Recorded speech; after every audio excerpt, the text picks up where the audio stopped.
everybody. Thank you for joining us tonight. I forgot the name of the show. Wow. Down at the Crossroads. Wow. You know, as soon as the show came on, Scotty McCreery got announced the new American Idol, and my son started calling my name. It was just like right there on time. Fumble. Hey, it's all good. I want to thank you, everybody, for joining us tonight down at the Crossroads. I'm Sean Sellers with Mr. Jake Bell, David Humphrey, our producer Michelle Sellers, Holly. Have we decided to call her Holy? Holy, yeah. Holy Berry. She's in the house tonight, and we got Miss Jenny's in the house. So it's going to be a fun show. We're really excited about it. The second hour, we're going to be talking about vampires tonight. So it should be a lot of fun. We hope we can be entertaining and informative and enjoy the conversation. So we'll see. As we just said, so what? Scotty McCreery's new American Idol. Jake, what do you think about that? well, I don't like him. I think his brand of country is sissy. You know what? I will tell you, when I found out it was between them two, nothing against that young lady, I kind of found myself pulling for him a little bit. You know, he is what he is, so it's one of those things. And nobody's surprised. Sell out. But you know, it's all good. American Idol, we watched it every night preparing for the radio show. We've had our opinions. You know what? I can tell you I thoroughly enjoyed this year. It was good. I liked the judges, and it was fun. Mm-hmm. So it wasn't too bad. As you know, I guess we'll get started as always. We're starting something brand new, and I hope they'll keep it up, but I hope it's not just they'll do it tonight and not ever do it again. They're actually doing like a pre-radio show from 8:15 to 8:45. You can catch it on Vozcast at our website at crossroadsprairieradio.com or SeanSellers.com. You'll have Michelle, Mr. Humphrey, Holly, and everybody there. So it's definitely check that out. It's kind of a little pre-show show, so definitely check that out. Pep rally. It's the pre-show show. Yes, exactly. Exactly. I want to invite everybody to check out our websites at SeanSellers.com, SouthernParanormalResearchers.org, and ChroniclesOfTheSupernaturalist.com. Our books, as you know, our book's out. We've been selling it, been pushing it. We enjoyed going to the Clear Library a couple of weeks ago. And, you know, we've got one book our good friend Mark's editing right now, getting out, and it's totally different than anything we've done before. It's just basically stories. And we started working on another one that's just full of stories, and we have basically got about 60,000 words, and I just couldn't get a feel of it. Jake couldn't either. Was working on it, and then I decided this weekend, I thought about it, we scrapped it, and we pretty much started Chronicles of the Supernaturalist 2. I'm excited about it. We're covering a lot of stories. A lot of the stories you've heard us tell on the show. A lot of the fun stories. Some of the things we hadn't told. We're going to put it in the book. It should be a lot of fun. And I kind of gave Hump a taste of it today. So, Hump, what did you think about the little bit you saw? Yes, I had a little taste of it today. It was really good. You know, it was unbelievable. I was absolutely in shock. I think it's raw. I think it is Just 2 pages. It's amazing. Just what I read, Jake, was absolutely shocking. I guarantee you, if you're a fan of the first book, you definitely got to get out there and get the second one. Hey, it's going to be fun. It's insane. It's going to be fun. It's definitely. I think Kirkley dropping F-bombs in it excited him. Yeah, I think so. You know, but that's the different thing is, you know, the first book was talking about a lot of people you didn't know, and now we're sharing a lot of people that's in our crew. We've talking about James Kirkley, Mr. Humphrey, our past case managers, the police, you name it. We're covering it and talking about it. So it should be a lot of fun. So I definitely wanted to kind of go ahead and put that out there a little bit and get everybody checking that out as well. We want to definitely thank our good friend Mark for working on our books, helping us out, being part of our team. We really appreciate him a whole lot for taking that time and doing that and believing in the work we're doing. Speaking of the work we're doing, I just want to say my team, Southern Paranormal Researchers, did an excellent job this weekend. We went to Milton, Florida.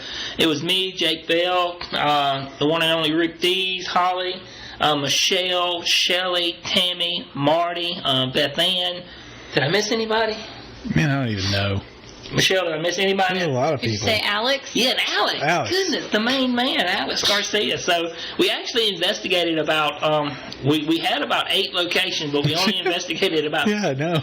We only 3, really. 3. We just couldn't do it, so we focused on 3 locations: an old house, the old post offices, and then also a antique store. Antique store. That's right. Copper Possum. Copper Possum. Get down. So What were you calling it? You were calling it like all I kinds was of things, calling like it the brass bionic monkey. frog, The brass monkey for some reason. all kinds I of don't stuff. know why. Brass monkey. But we had a good time. We met some wonderful people there, and we hope to have a really good relationship in the future with the Milton, Florida Historical Society, helping them out, do a lot of good things. Get a lot of business for the brass monkey. Yes, exactly. But we're definitely appreciating that opportunity and had a great time. And while we was down there, I've been sick, and I'm still trying to get over it and get better and get back on my feet again. But I did find enough energy to try to get back to eating some cheeseburgers. And we ate, I don't even know where we went. We went to a place where Rick promised us it was going to be a big, delicious cheeseburger. It's called the Red Barn Barbecue. It was a horrible experience. But If you hear that going, that's me rubbing my belly. You hear that? I had to rub my belly. But we've eaten all over the United States, everywhere we've traveled, all the places we've investigated, and I will tell you, I went to one of my favorite places. I've had some of the best nachos I've ever had a delicious cheeseburger. Let's back it on up. We got to kind of start it. We got to tell you. Okay, go. There's a story here. Yeah. Don't skip over the story. Well, go We've ahead. got an hour to fill. Well, go ahead. Let's talk about it. Okay, well, we started off at Denny's. The Denny's near my house, right? Yes. Delicious. It was, You yeah. actually feel better because you've been having kind of the bad stomach problems again. Gulping Gatorade on the show live. Hey, I got to. Hey, if you want me here for 2 hours, you got to take some of That's that. okay. No one cares. Who cares? What, the two people listening? Yeah, Doesn't matter. yeah. Anyway, we started Denny's, right? Your belly immediately feels better I because did. it's delicious food, and the Denny's has 100 health rating. Have you ever seen a Denny's with 100 health score? And it's in a truck stop. Yes. Anyway, it's delicious food, right? Yeah. Get on the road to Pensacola. Keep going. Sean starts talking about himself and drives completely past the exit. Yeah.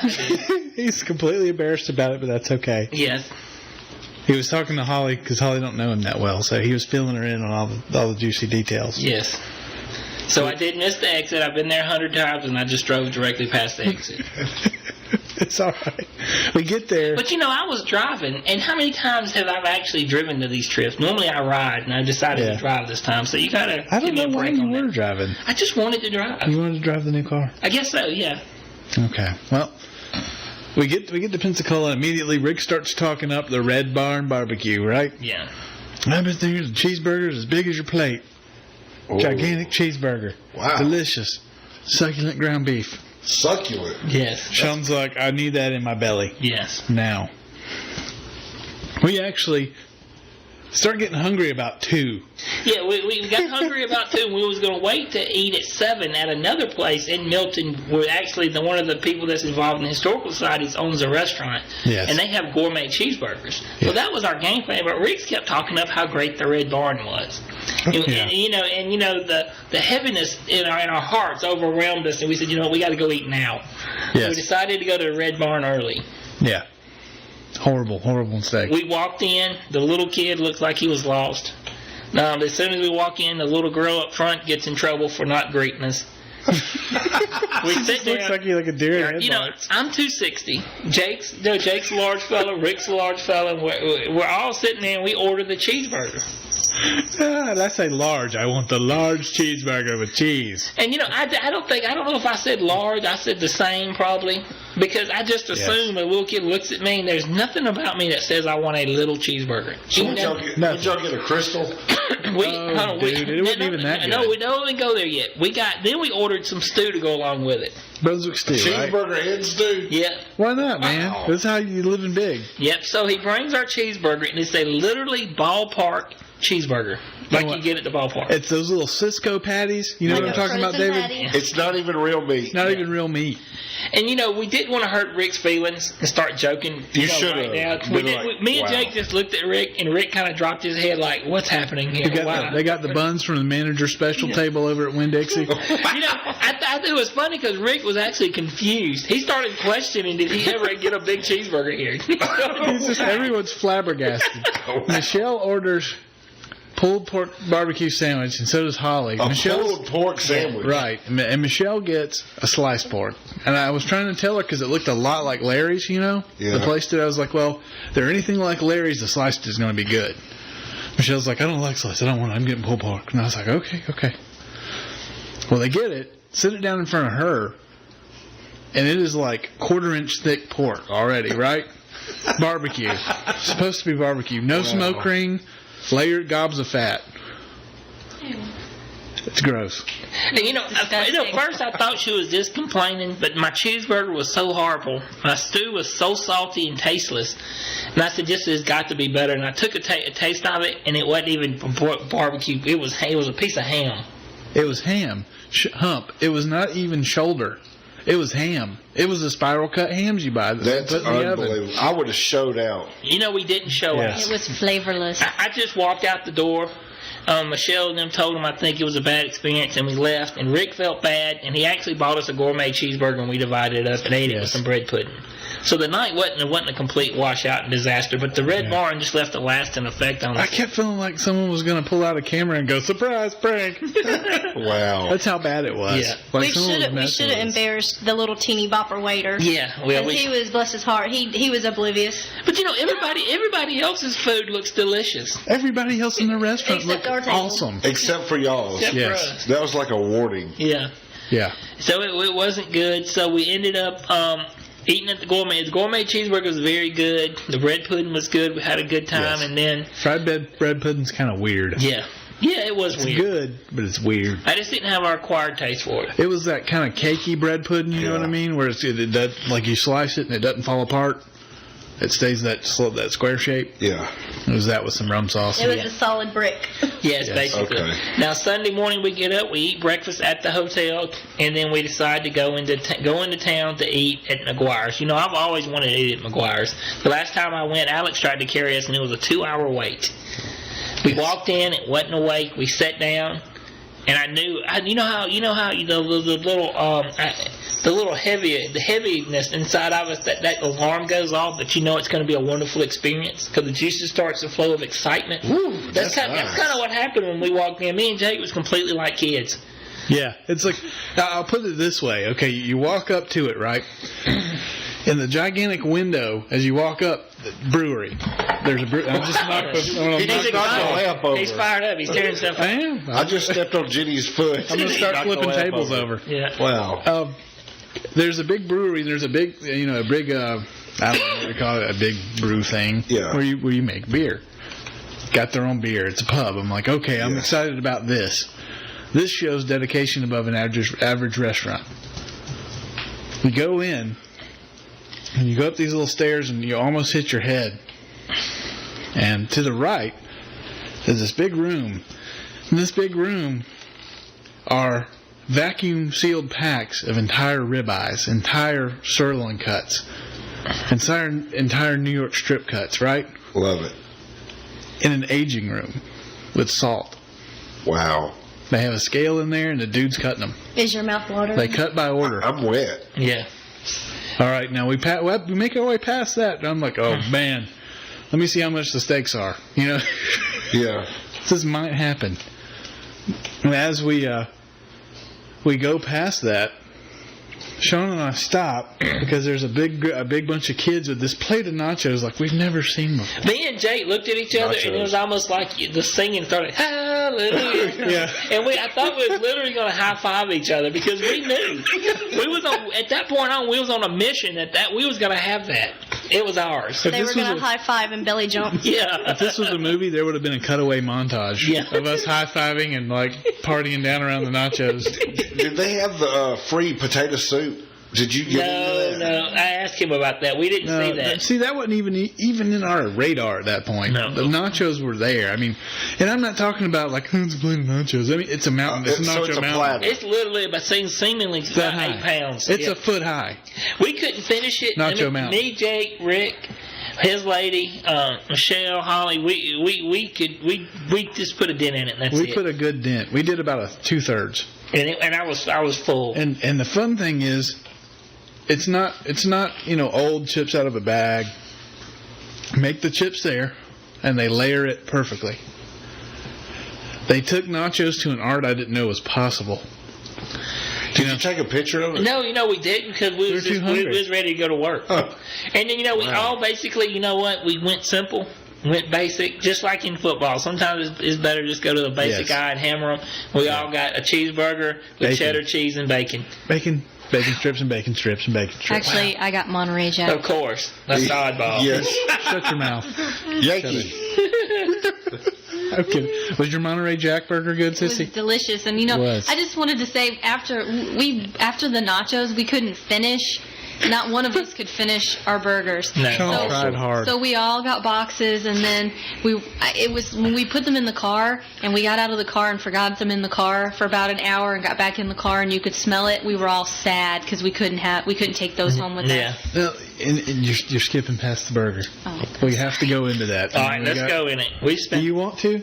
Let's go. We spent 20 minutes on this food, but let's keep I going. love Let's it. go ahead and go in the hamburger a Well, little it's bit. a big part of our Well, lives. let's go into it. I'm ready.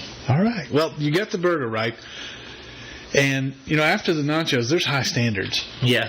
There's really high standards because it's the best nachos I think I've ever had. Now, they pop down in front of me, this burger. It's about, 5 inches in diameter? Yes. It's a big burger, and it's about an inch thick. And the bun, I don't know where they get the buns. It's got to be from a local bakery, but it's more like a Kaiser roll. It's kind of sweet. It's a lot like the Hardee's bun. Yes. You have your big, thick bacon that's hard, but it's not too hard. It's like the country cut bacon. Oh, Yes. country style. Yes. And you have your big slab of sharp cheddar melted on top Oh, of it. that cheddar put the cheeseburger over the top. Oh, man. It You was- take a bite of it, and just little people start dancing in your tongue. I literally Wow. had tears come down my face when I bit into it. It was just joy. Your stomach was like, thank you, God. Yeah. It It was made a good- little mouth. it and was good times. Tried I'm to getting kiss you. excited talking about all this cheese. I told Jake we've definitely planned a trip. We're gonna come back. We're gonna go to Milton, Florida, to investigate, and we're gonna spend a lot of time there at McGuire's. Keep eating there. Yeah. Hump, you said that you went to the one in Destin, right? Yes. I can't imagine yours was as good as ours. It was off the chain. We started out with the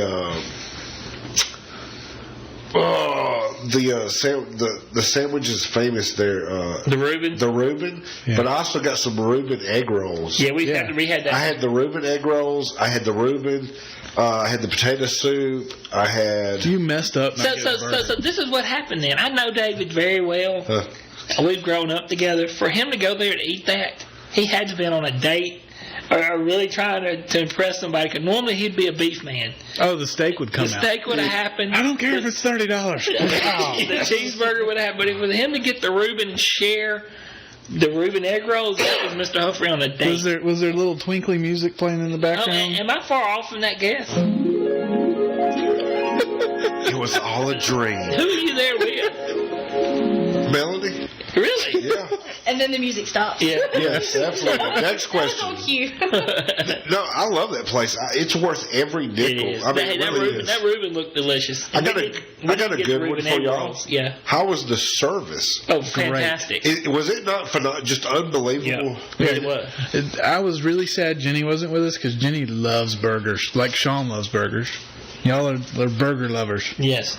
and We have to work on Yes. weekends, guys. yes, We're retailers. Yeah, and Huntwood, we did have a conversation at Huntwood that really liked our waiter. okay, yeah, he would have. He was very nice. He have good skin. Yes. Hello there, David. I love you. He was very inquisitive about the ghost hunting. Really? Paranormal, I yeah. love it. I love this, David. I want to talk to him. Yeah. Wow. You know what? We spent 20 minutes talking about our wonderful dining experiences, and we didn't even talk about the investigation, but I know they talked about it on the pre-show. But I will tell you this. Out of all the places I go and investigate, and a lot of the things, I always tell everybody the best tool you can have is the tool God gives you. And you use a lot of the sensitivity stuff and a lot of the feel, but when you have something really happen that everybody experienced, a true ghostly experience, it's really cool, and it reinforces more than you pick up on spiritually. And we pretty much, it was no women around at that time. It was just me, Jake, Rick, and Alex. Yep. And we actually heard a lady sigh. It was as clear as if the lady was in there. Alex heard it in real time, and Rick actually got it on his video. And it was as clear as clear can be. And I really enjoyed that, because you do look for those opportunities. You might go 100 places and have these feelings, but to have that type of experience, you just can't match. Alex actually got it on his little Zoom. He did. His little, I can't think of it now, but basically it's a stereo recorder. Yes. The X and Y mic. And he said he got it. He was listening in real time, so Love to hear that audio. And you know what? The one thing you always look for, Yeah. if you hear it, really hear it, things like this, you also get those chill bumps that you just can't explain. Yep. And you just had that feeling, and it was a really cool ghostly experience. I know Sean. I know that he had to look at me, and he didn't think anyone else heard it. Oh, I thought, I really thought it was just me and my weirdness, and I picked it up. And when I realized everybody else heard it, I actually felt really normal, really quick, and I felt completely happy. Was it as good as audible as a Tallahassee Hotel? Oh, hell yeah. Oh, yeah. I've never heard anything this that No. clear? Yeah. I hope it came up on the recording as clear as it did to us. It's literally as if that lady sighed loud for us to hear right between us, and you could feel the It wasn't a cool spot, but you can feel the tingles. I guess any paranormal investigator know what I'm talking about when I talk about the tingles. That Zoom recorder that Alex has got is unbelievable. Yeah. That is a good tool. Yeah, but that was really a cool experience, and I'm glad I had a chance to experience that. And then there was the whole fiasco with Michelle and Marty and Beth Ann. They started text. They was actually grown women. the paranormal investigators are in the Joneses' house, and they started seeing shadows, started hearing noises, started having a lot of paranormal activity. Seeing a lot of stuff, guys. They start texting, and they end up walking outside. It was over with. It's over. Flash on the window. Hey, if we get over there, and it's dead. It's nothing Now, there. to clarify Hump's statement, for the people that didn't catch the pre-show, Flash on the window. which is probably 80% or 90% of the audience, which means it's like one of the people. Yeah. But Marty said that she saw something flesh-colored in the window, and I immediately pointed at David. I was there watching y'all in the Were dark. you in the window? Yes, I was watching you, Holly Berry. He was naked. Yes. Do you want to get in my truck with me? Well, Holly wasn't there. That was Beth Ann. That was Beth Ann. Oops. No, but they was there, and when we went there and tried to see if we could experience, it was basically dead. It was nothing there. It's almost like it came, it did their thing with them, and it was done with us. It wouldn't have anything to do with us. Well, let me ask you something, Sean. Yeah. Why is it that Milton, Pensacola, that complete little area, that little triangle area, it seems to be the most, probably one of the top 5 haunted places in America? Well, hell, it's old. It's old. Yeah. Besides old. Look at all the Seminole Indian history, the Spanish-American history, the battles that was fought there, the battles between the Spanish that was fought, the Civil War, the water system, the river system that runs all around that place. Those places are naturally charged, full of history, and there's been a lot of crazy things that's gone on in that town. We've actually, Rick gave us a newspaper article, and it was telling us near the investigation we did. I keep calling it the brass monkey again. What's the call of it again? Copper possum. The copper possum. There's a ball field right next to it. And in 1934, a guy and his wife was watching the game with their 3 kids. And I think their oldest kid was 6 years old. And he was watching his brother play. And pretty much everything seemed happy. Everything was all good. And all of a sudden, something happened. And he actually cut her throat with his pocket knife. And she died right there in front of everybody. He walks away. He comes back and decides to cut his throat. But he didn't have an easy time doing it because he wasn't hitting the right spot. So he kept trying. Then he finally killed himself and died right there in front of everybody. And you talk about something traumatic, something that caused him to flip like that, something that all these people released and seen. I mean, let me tell you, that's a perfect spot, for something like that to happen. And then right behind the place we investigated, there was a guy that 1924 actually shot his work partner 8 times. So there's a lot of crazy crimes that's gone on, a lot of crazy energy, and a lot of crazy history. So, And a lot of crazy Sean Sellers. yes, it was. We're all over the place. Yes. So it was a fun time, and I enjoyed it. Michelle, you ready to hit up some of the news stories? You got some I news am. stories? Well, let's get it going. I almost forgot about them. Did you? Almost. She was thinking of the bread pudding. Yeah. Are you gonna do it tonight? Radio silence. Okay. Just move that mic around. I couldn't reach it, Just Jake. make I'm some sorry. noise. Wake everybody Family up. keeps baby's gender a secret. The first question people ask after hearing of a new arrival is usually boy or girl. Friends and family of one Canadian couple are getting no answer to this simple inquiry. Kathy Witterick and her husband David Stocker have decided to keep the baby Storm's gender a secret. We've decided. Storm? Yes, we've decided not to share Storm's sex for now. A tribute to freedom and choice in place of limitation. A stand up to what the world could become in Storm's lifetime. Either a stripper or a biker. My question is, how in the hell did that make major news with everything that's going on in the world? With Obama's trying to make Israel give up the borders to go back to 67. All these tornadoes, everything that's going on. How in the hell did that come up with some crazy Canadians? Because they don't want their baby to know. Who cares? Keep them up above the border. That's fine. Do what you got to do. Nobody really care. Canadian weak society. It doesn't matter. That's your child. You can do what you want to like that. But there's a lot of other things, and I think that's how does one get contacted to get put in the news about that? Yeah. That is a good question. Not just their home news. This made world news. This made world news, made Yahoo, made CNN. It's all over the country. It's ridiculous.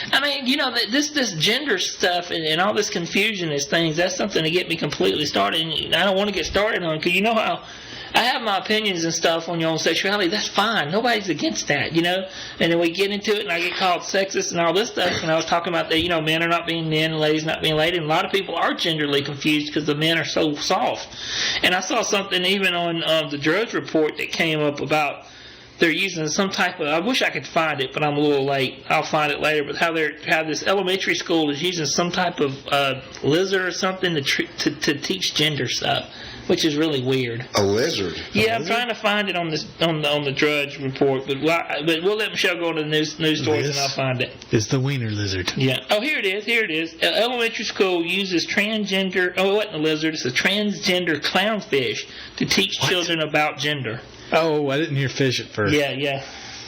It's a fish. That was a little scary. Okay. That's odd. That's very odd. What kind of lesson is that exactly? This fish is weird. I don't know. It's a lesson. I hope it's not one of these school boards that's completely struggling and with money, and they're doing that when there's so many other things with the tests that these kids are failing.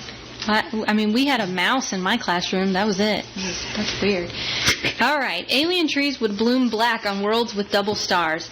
If any alien planets are orbiting 2 or more stars, they've probably evolved trees that would look black to human eyes, a new simulation suggests. Such shadowy plants may even move or secrete sunscreen to shield themselves from deadly star flares, the research speculates. So is this Tex Avery that did this research? No one knows who Tex Avery is. The guy that made the cartoons. Yeah, wow. Jenny said, I do. Yeah. Of course Jenny knows. No one else does. I'll tell you, I'm completely confused. I don't understand that news story. How do you know that? How does one formulate that? I don't know. Why is that in the news? They've got some good news articles tonight. What is that going to do for me today? No, I don't know. You're going to think about some black trees, man. The black. How did they test that for real? I don't know. It's a simulation. I just someone got into the ass of NASA. That's how that happened. A planet with 2 stars, they're saying would have black trees that secrete sunscreen. Well, Neil Armstrong came out today and said Obama's killing the U.S. space program. Absolutely. Oh, he absolutely is. So it's almost done. What about Project Bluebeam? You know what that is? That's basically, and you can correct me if I'm wrong, that's basically, is it the government conspiracy where they were actually going to kind of trick everybody with regards to the UFOs? Yeah, where it was supposed to be like some big old hallucinatory hologram. Yes, there we hologram, go. that's a big old hologram about a religious event that's supposed to trick everybody into thinking that UFOs God or trying to initiate some sort of one world something. Really? Is the end of the world coming? Project Bluebeam.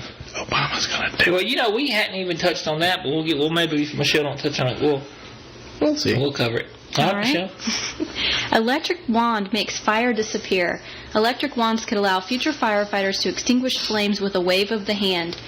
Currently, firefighters use water, foam powder, and other substances to tame flames, but a team from Harvard has shown that electric fields can snuff out fires too, potentially reducing water damage as well as environmental threats posed by fire retardants. Wow. Well, does that sound like one of your wicked circles? Yes. Go away, fire. Yes. Go away, fire. It sounds like somebody needs to get my wand down. That's pretty interesting, though, if they can do that, It's not anything I've ever heard of before. No, I hadn't. Well, all right. Okay. I don't know what to say about that. Wave your wand. Yeah. Wave that wand. Wave your wand. I guess I just can't. Will the wand work in the fire in Hump's pants? Yes.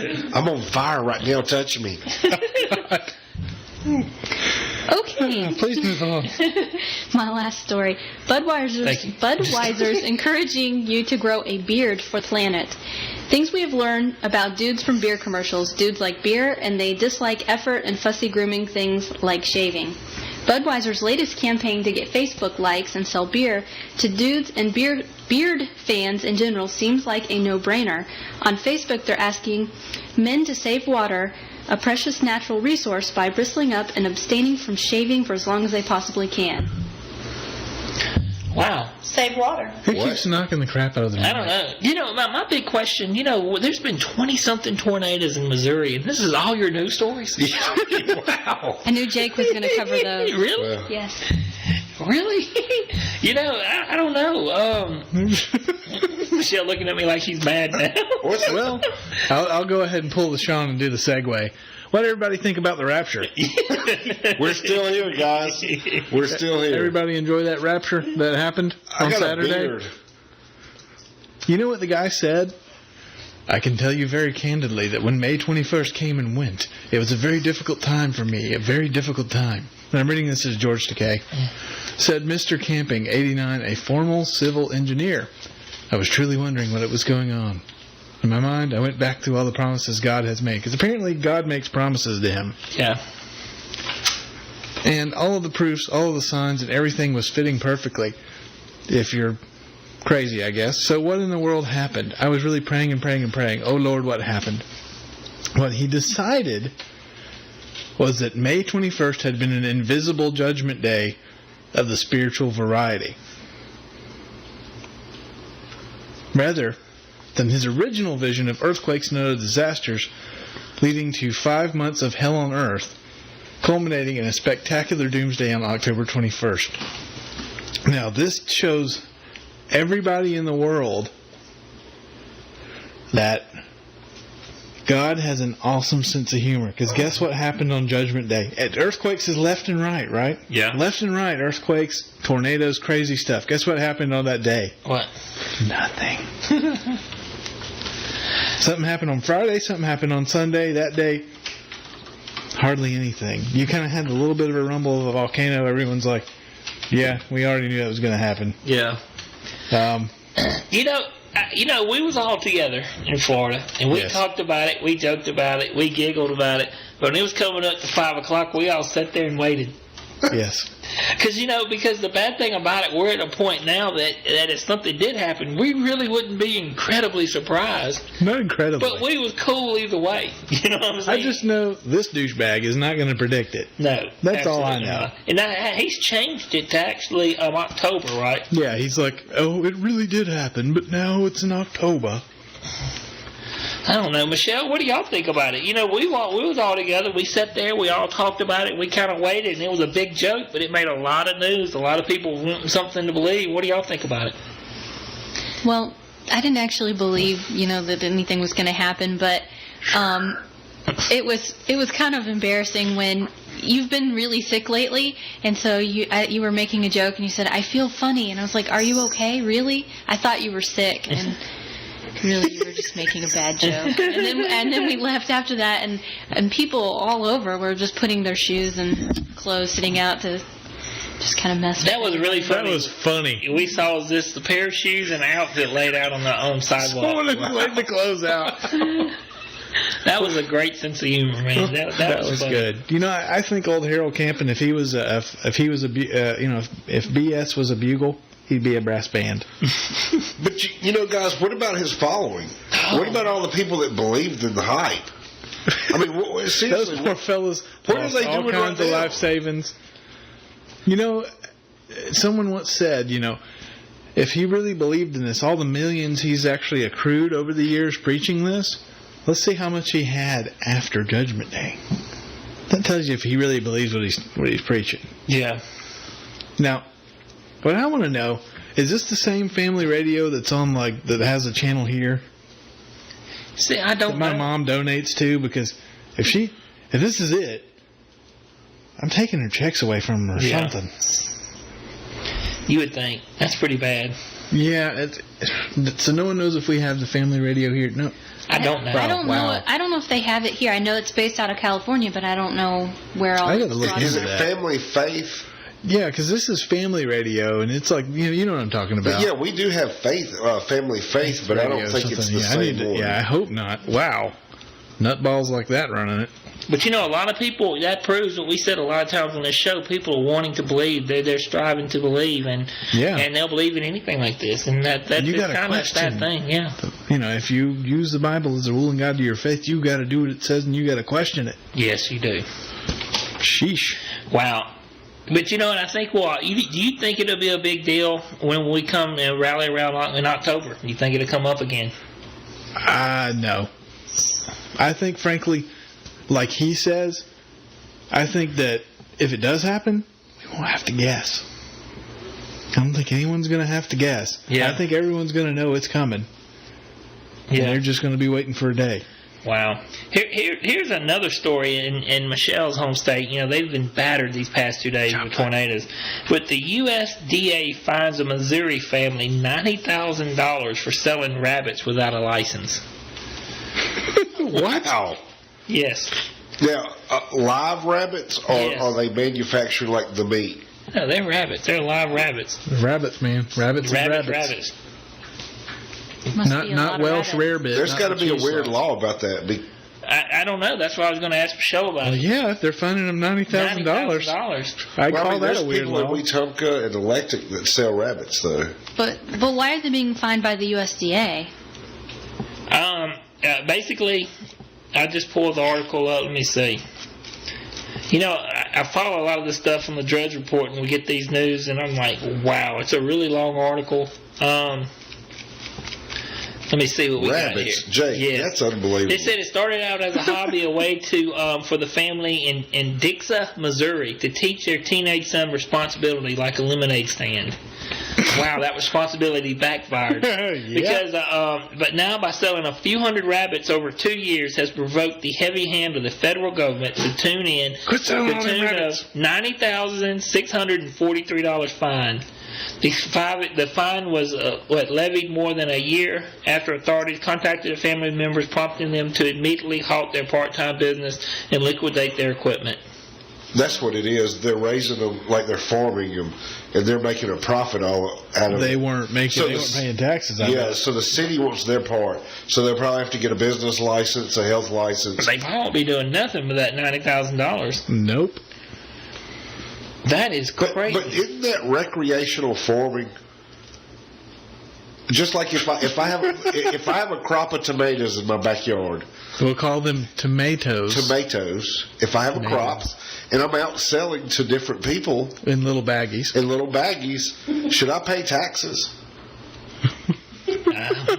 What about if I'm selling tomatoes to the Capitol Grill? I'm farming the tomatoes. It's my property. Technically, yeah, my you- farm. you So I have have to to. pay taxes on Yes, it. Do I have to claim that? You have to report it. Yes. Yeah, you're supposed to. Wow. Supposed to. What about we hadn't even mentioned this. Today was Oprah Winfrey's last show. Oh Lord. Nobody cares. Who really cared? Nobody cares. Nobody. I don't. You know, I can beat that. What's that? A Pennsylvania woman pleads guilty to child cruelty charges stemming from bloody religious ritual in Patterson, Pennsylvania. Wow. A Pennsylvania woman has pleaded guilty to child neglect and cruelty charges. Authorities say Yanitsa Kolichan made her 7-year-old daughter watch an initiation rite that included a chicken sacrifice and feeding the girl its heart. Now, what did they do now? Made that girl eat a chicken heart. Made the girl eat a chicken heart? Yep. Yeah, that's bad. Yep. Ridiculous. That's really bad. I can top that. You know, in Salt Lake City, Utah, this week, a mother got arrested and for actually trying to pimp out her 13-year-old daughter and sell her virginity. And her boyfriend turned her in because he saw the pictures of her daughter that was sent to the guy that she was trying to sell her to on text, and the boyfriend turned her in and got her arrested. But wasn't that advertised? Wasn't she advertising that show? I don't know how it was coming about, but the Craigslist? I heard about it. Was that on eBay? It was on Craigslist? eBay. yeah, it could have been on eBay. I think it was. But the boyfriend found it. He originally found it, I guess, from the emails that she received, and then from grabbing her phone and seeing the text that from back and forth. How does eBay not catch that? I think they did after a few days. No, they didn't. They didn't? Nope, the boyfriend called it. The highest bid was up to $10,000 when he turned her in. Wow. I think they should arrest the guy that bid on it. Oh, they should. I'm sure they will, but they're not releasing any more information because the young lady's identity. If they told the mom, they'd give her information. To me, I think that's some of the darkest satanic stuff that could go on. If you don't believe that the evil runs, there it is. Let's think about it from a logical perspective here. We've all been young men. We've all messed around with young girls as young men. Yeah. Was any of that really worth it? I'd take a grown woman any day. Absolutely not. I like older women. Well, we know that, David. Yes. I was talking to Sean, actually. I mean, honestly, that's pretty darn perverse. To me, I think that's the ultimate evil. You think about the mother doing that. Because you're not really you're not really getting off on the girl being young. You're getting off on perverting something that's supposedly innocent. Yes. Devil. That's the core of that, and that's Well, there's no difference between the mother giving the little girl the injections of Botox. that was weird. That's very creepy too. That creeped me out. Yeah. Them little girls doing them pageants freak me out. That's They freak creepy. everybody out. Oh man, you know what? That's such a thing. Now, the parents giving young ladies that stuff just for these pageants. That's, to me, I'm not for that. That's criminal. Because young ladies. I think Michelle was saying that the other day when we talked about it. How young ladies constantly changing and so on. But I was discussing this at work. I disagreed with some folks because I'll tell you this: if my child had ears that flipped down, and my child was being made fun of it, and I financially and insurance-wise could get the child's ears fixed so it wouldn't roll down and be deformed, I would do it. That's one thing. So that's a deformality. But they're saying, but there's still a side that's saying that's still a plastic surgery. You still shouldn't do it. And now, to me, I think that's a different story. You're deformed. Well, yeah, of course. You're a deformed child. Of course. That's called fixing it. What they're doing is making a little girl try to look like a 20-year-old woman, and I'm just fed up with it. It's nasty. Oh yeah. Because men look at that. Grown men look at that. That is very, very taboo. Yeah. And it makes you wonder: is there pageants really for the little girls or for the adults? Yeah. Yeah. They try to make them look like dolls. Yes. Yeah. They're perfect. And I'm scared of dolls. That's creepy enough. Yes. what's going to pretty happen to creepy. these little girls when they get older? I mean, are they going to have high self-esteem saying, Yeah. I'm better than you? Or are they going to find every flaw about themselves? I've never really seen one have a very developed personality. Mm-mm. I'm sure there's girls that are, but my cousin did that, and like she had to kind of develop rapidly after all that stopped, and it's just kind of I don't see the pluses. Well, you get lost in the shuffle. Yeah. Yeah. I don't personally see the pluses. Well, look at the Ramsey case. The little girl, was it Joan Bonet? Yeah. Yeah. That was murdered. That was doing the pageants. Where were you, by the way? Man, I don't roll like that. that creeps me out because I don't like that. To me, that is the ultimate evil. Things like that. To me, I think there's no other thing that could be. To me, that's where the perfectly possessed comes in. Yeah. Speaking of perfectly possessed, more than 200 turn out for Cordova meeting on single-wide trailer ban. Wow. You have a lot of pageant kids and trailers and such, and that's Cordova, Alabama, where all those tornadoes tore up them trailers, which I think it's well known by now that trailers are kind of death traps for tornadoes. I mean, frankly, you're safer outside the trailer than you are inside the trailer during a tornado. Yeah. I understand the principle, but I don't think it's the government's right to tell you can't get one. I'm going to be honest with you. Here's my stance.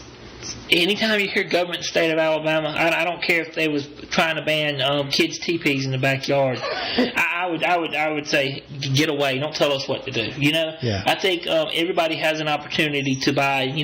Where else would you go? Government housing. I think a lot of people that does branch out from they're getting on their feet. That's an opportunity for them to purchase something on their own and not be dependent on the government and fall into government housing. And I think that's preposterous. I think That's something the government needs to stay far out of, and that's none of their business. Now, at the same time, a trailer is dangerous, of course. It is. But you do have free will. And you know, those F5 tornadoes that came through, the Weather Service and everybody else was telling you to go underground or to get gone. Yep. They wasn't telling you to stay there. Nope. And it don't matter what would have came when that tornado, that the same thing would have happened. We're all adults. They have the ability to get these places. They have the ability to get their own insurance, own ability life insurance, and they have the responsibility to get out of there when things to come. And the manufacturers make them. I mean, they're made safe for families. Yeah. I mean, we're still making them. So the federal government is going to come in and say, Well, we don't want you to have a single wide trailer. I hope they do. I hope they do the same thing for Missouri. That's all I saw. What were you saying, Michelle? I'm just wondering how that ban is going to apply to FEMA trailers. It actually was directly applied to FEMA trailers because that's what they're wanting to do is use those single wide FEMA units. Yeah. And they're saying, no, you can't use them. Actually. So who was wanting to use the FEMA trailers? The people that had all those, all their homes messed up by those tornadoes Oh, okay. were wanting to use those, and they were saying, no, we can't do it. So where are they going to go? Exactly. They have nowhere to go. Do you have a big enough shelter to take care of all these I people? mean, there's churches, but they can only do so much. Yeah. Shelters in Alabama are a joke, especially for the homeless. I deal with that every day. People that are homeless in the state of Alabama, it is sad. It's not like Atlanta or New Orleans or these big hubs. I believe there's a few shelters in Birmingham, but like Montgomery and the other small areas for the homeless, it's very sad. Well, you have to look at it in a lot of different ways. If you're in Cordova and somebody lives in they said their home's destroyed. Right. You'd hope they have insurance. You'd hope they have things, and it depends on their job. It depends on a lot of things, and a lot of people just have to face it. They might have to temporarily relocate, like what happened with Katrina. Yep. It's the same thing that the people went through on the coast. Now, did the government put people in FEMA trailers down there? Absolutely. Why won't they put Alabamians in there? The same reason. What's good for the goose is good for the gander, and I think you can look at it, but I think that enough's enough. Yeah, it's a city ban, so it's a city law, really. So if, like, say you skipped over a town, you probably could get the FEMA trailers. So that's probably what a lot of people are going to have to do. Yeah. Is, they can probably still live and work in Cordova, but just they can't live in the city limits. Well, you can't. That's the city's prerogative. Yep. You can't blame them. There's a reason behind it, I guarantee it. Yep. I'm sure. Some sort of reason. Yep, definitely. So we'll see, but that's out there and kind of makes you think a little bit. Man. What? And what's up with Obama? And is he crazy on the 1967 borders? Did you see the borders? The whole Israel thing. If you're thinking about the Muslim Brotherhood, how strong they're growing right now, what they're doing, who is their enemy? Have anybody researched who's the Muslim Brotherhood? Who do they see as their enemy? Jews. The Jews. They despise the Jews. Not Jews. Jews. The guy that's over Al Qaeda now, I could be mistaken. He basically began everything as in the Muslim Brotherhood and his hatred toward the Jews. You see what's happening now. You see the transformation. You see these things are coming. And why would Barack Hussein Obama come out and say to tell them to do that? That's preposterous. And Israel has come out to say basically that it's indefensible. They can't defend it if they did that, so they're not going to do it. Yeah. The president basically came on TV and went, "Huh? Yeah. Are you retarded? Yeah. What's going on here?" And to me, if you want to get back to Bible prophecies, one of the Bible prophecies that Israel will stand alone. We are actually, in my understanding, basically, we are Israel's last ally. Pretty much. And when Barack Hussein Obama turns his back on them, they will stand alone. And if you want to look for a Bible prophecy, there you go. That's a good one. When he gets reelected? Yeah. Because of the Osama thing? Yeah. It's funny how many people were confusing Obama and Osama. Yeah. It's just kind of... Well, they're about equal. But I like it. They're really about equal. I think... I've never known an American president to be made to look foolish like he did even this weekend when he was in England. How about with the Queen trying to toast? Yeah, What everything else. He's out of his depth. He is. Poor fella. I got a friend that's met him a few times, and he says he's a cool guy, but he's out of his depth. Yeah. He don't know what he's doing. Which, I mean, think about how young he is. He had no business being elected this early. No. None. Makes you wonder. Yeah, I mean, but you know what? It's all setting up. It's all starting to happen. We've been talking about it right now. You know, you talking about false prophets. That's part of the prophecy. Wow. There's no better an example than a false prophet, and then the guy that made the Saturday prediction. No, Harold Campbell. And he actually got people's attention and finances. That means people are looking for prophecy. That's terrifying to me if you think about it. Yeah. I mean, there's a lot of things starting to fall through, a lot of things starting to happen, and I guess it's time, if we're going to ever question what's going on, it's time to start questioning a little bit. And I can't believe people say crazy stuff on the radio and get money for it. I mean, we don't get paid. No. Is there a market for us? I don't know. Somebody want to give us donations. Come on, send it on. You can give him that much money. At least give it to us. We're more entertaining. Yeah, we'll This is give some monotone prophecies. voice. Yeah. Oh, well, on the 6th day. Send us some brownies. Wow. That's true. You know, we did. That was, we did have somebody. Michelle, tell about that a little bit. When we got the food in the mailbox. Oh, yeah, we that was really strange. I went to check because we're getting football registrations in our P.O. box also, so I went to make sure we didn't have anything in there. And there was a package, and it was chocolate chip cookies. Yeah, and we man. actually gave the cookies to Gerback, and we hadn't talked to him in a week. We might better check on him. I'm just kidding. I'm just kidding. I'm joking. He's not here tonight either. I'm joking, man. No. But it really tripped Sean out that the cookies. I kept calling him all day long, and I'm like, I'm eating the cookies. There wasn't a return address, and there wasn't Nothing. a name. Oh, that's very sweet. Yeah, it was sweet. It's sweet, but it's a little creepy. He Yeah. just said, don't eat the cookies. Would you eat the cookies, Hump? You know Hump would eat No. cookies. No.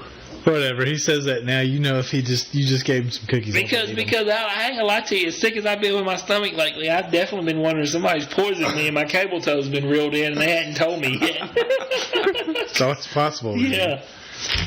It's all coming about. It's all happening, so you never know. That's spooky. All right, let me ask y'all something. Jay said last week that the weather is just part of a cycle. He also said, Yeah. Yes, Go absolutely. ahead. Oh. Absolutely. Absolutely. Go You got ahead. it. Yep. Yep. Go ahead. No. Go ahead. No. Okay. I personally believe there's a lot more to the weather than meets the eye. Like Do Transformers. y'all feel like it's just part of a cycle?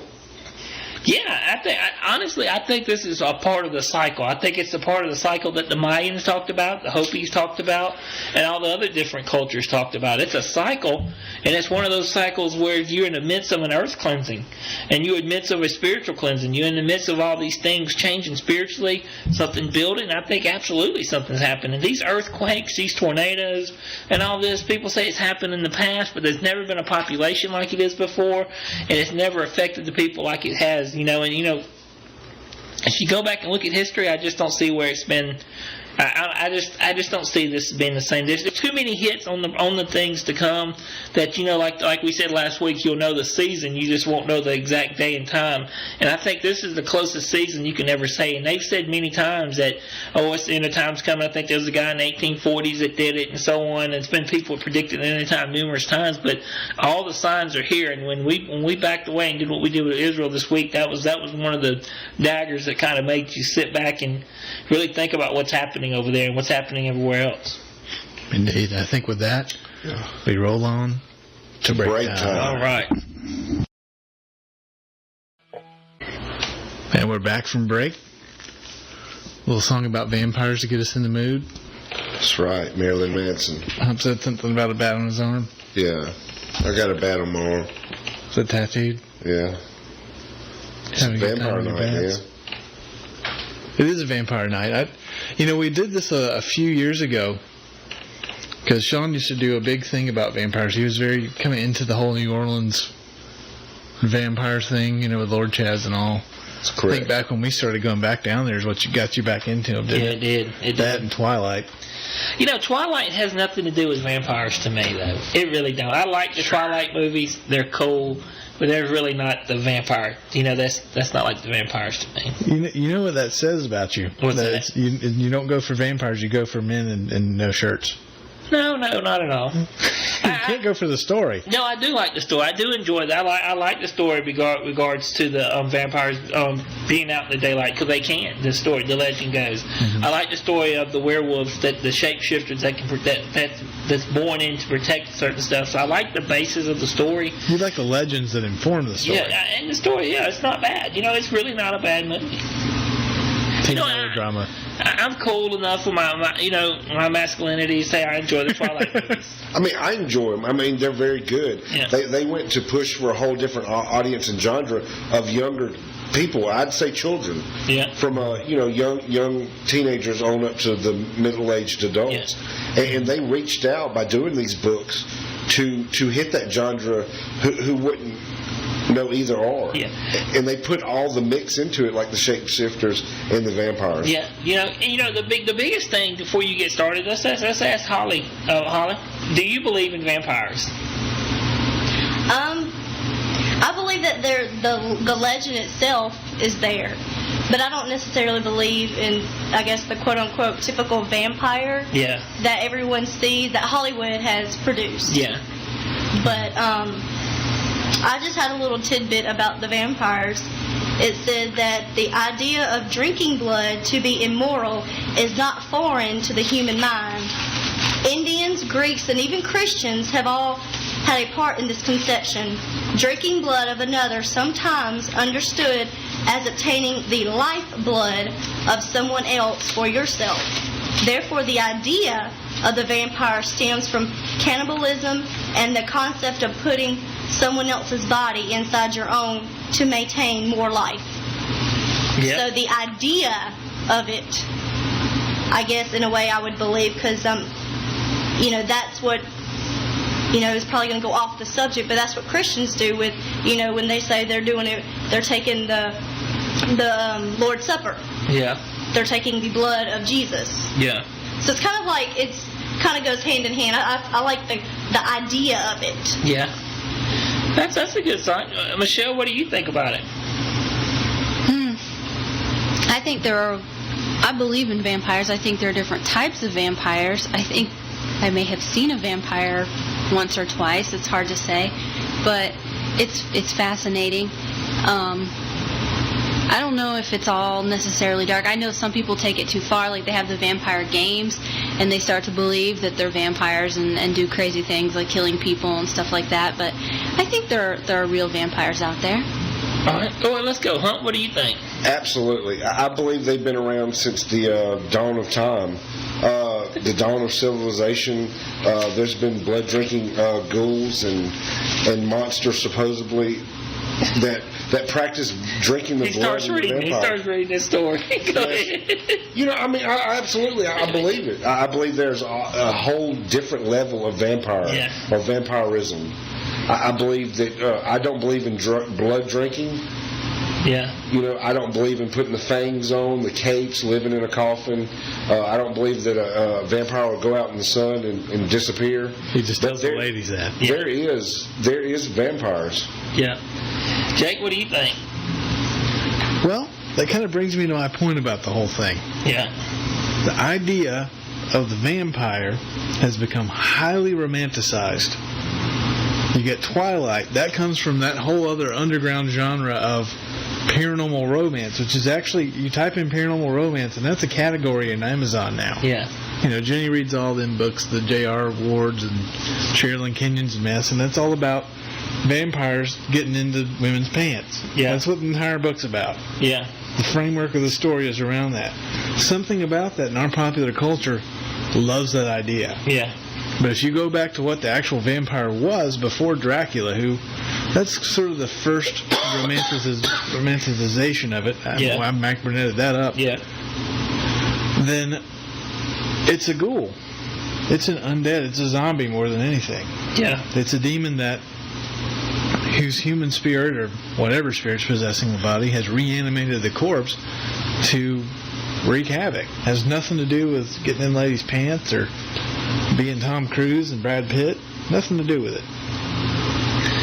Yeah. You know, that's a good. You know, here's my opinion on it. You know, I absolutely believe in vampires. But I don't believe in an Anne Rice vampire. I don't believe in Twilight vampires or any of that. And my theory and what I believe they're dimensional beings. I think they're closer to human form than we can realize, and they do have the ability to maybe walk in our world, in the spiritual world, and at times have moments to be here on this world, but they have to feed off life force, maybe not blood and stuff, and maybe sometimes they do drink the blood, because, you know, the Bible talks about it, how it's pieces of the soul, but they do it in a different form to stay on this plane. And you fall into a place like Saint Germain, you know, Jack and the stories of someone with that, and I think that is a form of that, and I think the true form of these beings are the ones that, when they're seen for who they are, has the razor teeth. You know, they basically are demons, or darker beings, are these ones that's kind of hadn't picked a side yet. You know, and I think there's different forms, and I think there's still times that you can kind of possess them to a form, where, if that makes any sense, where you can be possessed by these things. Where we'll tell the stories about the Carter brothers and so on. But I think that's more of a possession. Again, you're getting into a being that I think enjoys putting on the persona of that romanticized vampire. It's not something you would define solely as a vampire, rather something that really enjoys playing that role. Yeah, but you can't say the Carter brothers enjoyed playing that role. I'm talking about the dimensional beings. The Carter brothers, of course, were serial killers. Right. They were serial killers that disappeared and came back as ghosts. By cannibalistic behavior, right. Now, the Casket Girls, if you believe in that series, and think about how old the Europe was and thing, that these beings came over, that they basically are like Saint Germain. They're older souls, and they came over to hide and pretty much escape and try to do that. That's when the Luke Garou and these stories of shapeshifters really fired off when they got here, that maybe there was a type of spiritual being that's on this plane, that these hybrids that's still here. I mean, I think that's definitely a possibility. Right. It's just, you want to escape from the idea, per se, of an old dude that's a count sitting around in the castle chilling out in the coffin when he goes to bed, and that the sun burns him and he can't cross over water, and that a cross will do absolutely anything. But the true legends of it, they can be dark. But if you believe in the Saint Germain and the Jack the Alchemist style, but they're very old souls. They just don't like the sunlight. Right. They just don't like it. You had a question? And you also got females. How about Elizabeth Bathory, you know, the blood countess, who took 600 of her girl servants and killed them and drank their blood and bathed in it? Yeah. But, I mean, that falls into place. What was she doing? She was using that to stay young. Right. And she did that. That's basically a ritual where she was taking on these spirits and this blood and that blood stuff. That's where you fall like more of a possession. You know, it's a different type of being. You know, that she was using that for. You know, it's very much like that she would fall into my book is like the Carter brothers. You know, and that point. And pretty much, you know, what vampires are, I understand, they're the undead that preys upon the living. Right. They're hungry ghosts. Right. That you'll see them. You know, I'm a firm believer they're higher beings that walks in this world, and they are not human, but they appear to be human a lot of times. And if you're sensitive and you're open enough, you can see them for truly as they really are. And if you connect to them, they will trick you and play around. Are they a vampire? No, I don't know. I wouldn't say that. I don't know what they are. But they're easiest to put it back in your romantic size into your mind is to put them in that form. You know, correct me if I'm wrong, but the vampire tradition began in the early 1200s in Eastern Europe. The first documented vampire hunt was in 1345 in France. The first written text on the treatment of vampirism was in 1645 by Leo. I'm gonna spell the last name, Allatius. And in 1746, Dom Augustin Calmet, a French Catholic biblical scholar, published yet another study on vampirism in Eastern Europe, which considered to be one of the most famous vampirologists of the 18th century. So, you know, it goes back in different customs. And I listened to an old Michelle Bollinger interview today just kind of to refresh for the show. And she talked about how the different customs always touched on them. And one of my favorite guests on our show, which I hope Michelle get her rescheduled, is Rosemary Ellen Guiley. And her beliefs in them, but her beliefs is very similar to what I believe, and I think maybe, Jake, that they're dimensional beings. What they are, and I think they're very real, and I think they can play into the point of sometime mentally to what you expect. You know, if you can put them in that form. You know, right? I think, like, you know how you have reports of this suave, charismatic person that's very aristocratic and very foreign and alluring. Yeah. Comes into a club and gets a woman and later attacks her and then vanishes. Yeah. Those stories. I think those are basically examples of those dimensional beings taking on that coat and taking on that persona and really exploiting it to get what they need.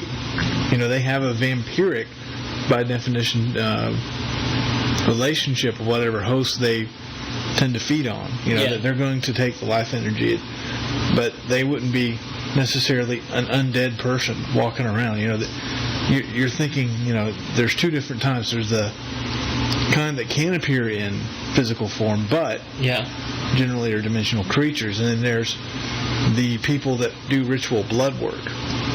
Yeah. That use that to tap into these creatures. So it's a much more fantastic, I think, world than that mess.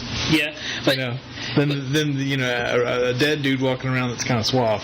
But what do you think about the whole vampirism and that underworld? Where do you believe that in certain areas in New Orleans, with the stories and all that actually these dimensional beings or these people intermix with regular people because they can fit in and kind of hide within the realm because the veil is so thin there? I mean, what do you think about that? I think it's the same type of people you see at paranormal conventions, and that's the exact same type of thing that happens. Yeah. Because you basically have a lot of people that are really passionate about one subject. They're nerds, they're dorks. That's just what we are. I'm one of them. You're one of them. Yeah. David's one of them. Michelle's definitely one of them. It's those type of people, very passionate about one subject, so much so that they can overlook that kind of thing. They might not see that something ain't quite right about you. Yeah. And of course, we've been. How many times have we been approached in public by weird stuff like that? Oh, constantly. Yeah. So. Well, I do want to throw this little tidbit out. As I was doing the research for the show this week, New Orleans is the #1 city in the world that is vampire community friendly. And you would be surprised where I found a couple of other ones. Where? Tampa, Florida, and Los Angeles, California. Yeah. Wow. One of the things too, I've got a bunch of notes, and I hadn't organized my notes or anything for the show, but I'll hit on some of this stuff, and we can discuss if y'all like, kind of as we go through. Often vampiric attacks are remembered through victims' dreams. How often is that with us with any type of spiritual attack? We remember through dreams. That's the same thing. How you can relate these beings to that, because I think that's just kind of how your mind perceives it to your body with a lot of this stuff. A lot of the stories with vampirism comes from sitting up with the dead. Signs that person was a vampire. If a cat was ever to jump over or walked across the standing on top of a coffin was a sign the person was a vampire. If a dog would ever bark or growl at a coffin. If a horse, sheed. There's tons of shot. That's it. I'm sorry. Yeah, there's tons of little stories regards to signs and stuff that that you're a vampire back in the days. TV consumption, a lot of times they thought that was mistaken. There's a lot of things that mistaken during that time period that was vampiric attacks. So there's a lot of stories and myths as you go through history and so on.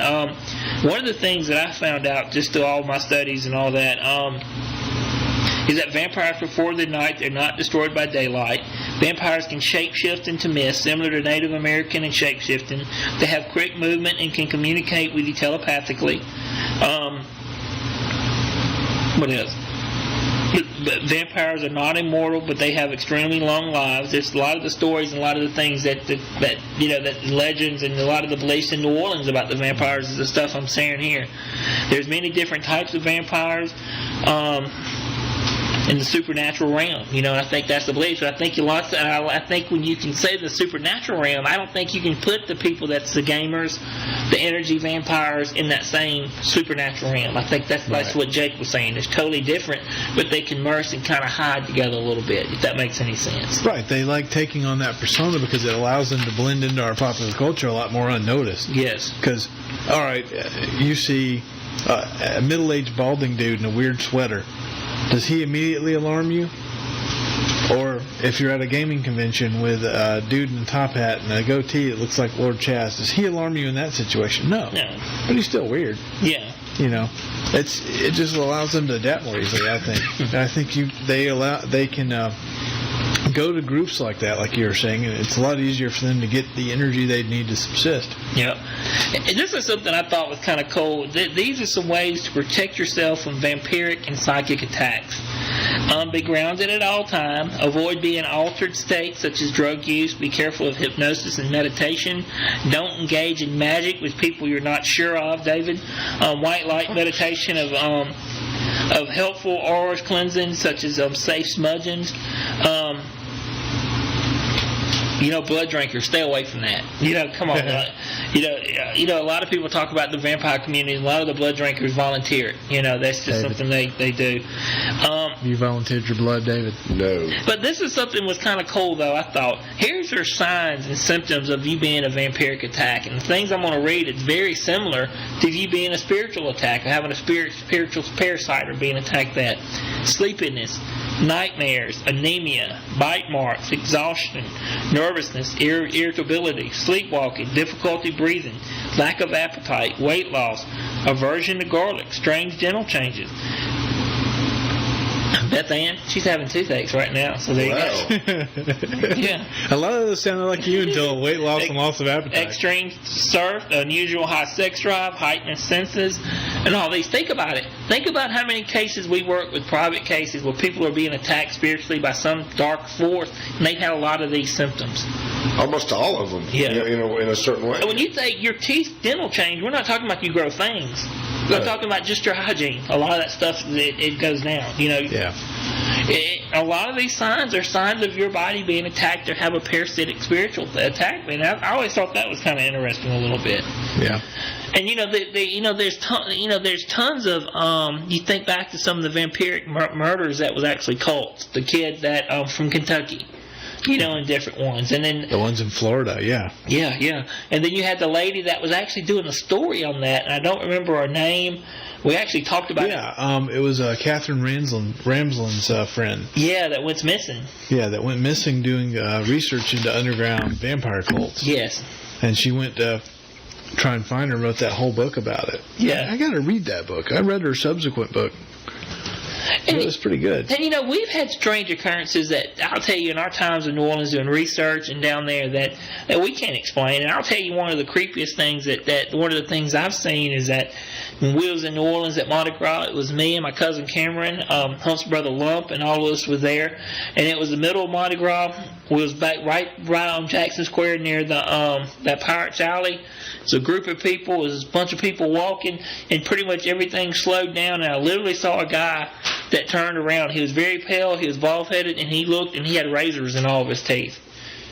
That was as clear, and I was sober at that point, and I seen it, and I felt it, and I could hear him communicate, and then it was in gone. The book. Plug.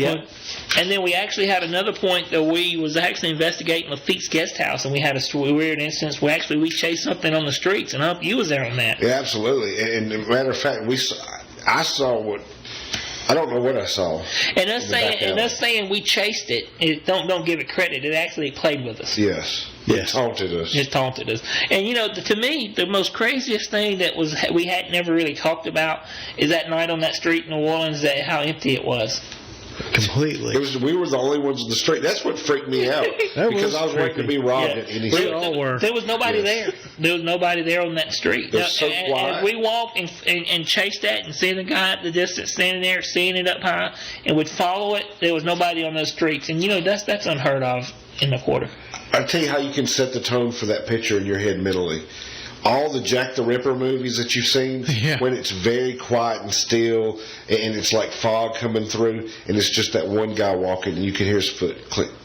And he disappears. And he disappears. That's exactly how I felt and how we were. You could literally hear the sound of our buttholes puckering. Yes. You could hear us walking on the concrete. But that was a person that I've named Jack through we knew who we was dealing with, and it was pretty much he was completely taunting us. And that's the first time it kind of realized that maybe that entity we was there was actually, maybe he wasn't a good guy, Yeah. Maybe it just wasn't a good sign, and that night was a little bit different than most. Since we're kind of getting into that, Jenny asked a question in the chat room. Yeah. Or Jeannie, I think it's Jenny. Yeah. From Enterprise. Yeah. She said, "Do you think that if you know what they are, And I think she's talking more about watchers like Jack or whatever. Yeah. And love them despite it. Do you think they are unchangeable? That's a very good question. I'll tell you what. You said love them. There's a when the watcher that's basically assigned to you, there's something familiar about it, and it's something like you're watching it. To me personally, when I talk about Jack, is that I don't know if he's friend or foe. I really don't. I have a good idea. I really do, but there's a connection there, and there's almost like that. That pretty much he's a watcher, but. It's a strange familiarity, I guess you can say, that I can't explain. Pretty much the best way I can. When you mention love's a weird thing to say, but I guess it really is. But you can say that to the point because it's basically you can call it like an estranged father. That's the best way I can describe it. Like your father was never around, and he may be abusive, but there's still something there. It's a kinship to it because it was theirs.